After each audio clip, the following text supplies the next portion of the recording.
ดึงออกไปอ่ะดึงออกไปลงดีๆลงไปดีๆมันค่อยพอนักอย่าไปพุ่นเอาลงไปมันค่อยพอนัก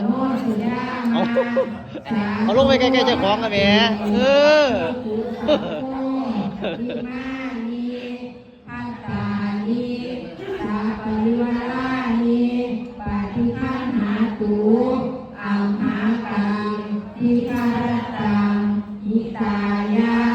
สุขายะข้าแต่ท่านข้าสูงผู้เจริญข้าพระเจ้าทั้งหลายขอน้อมถวายภัตตาหารปัจจัยทายทาน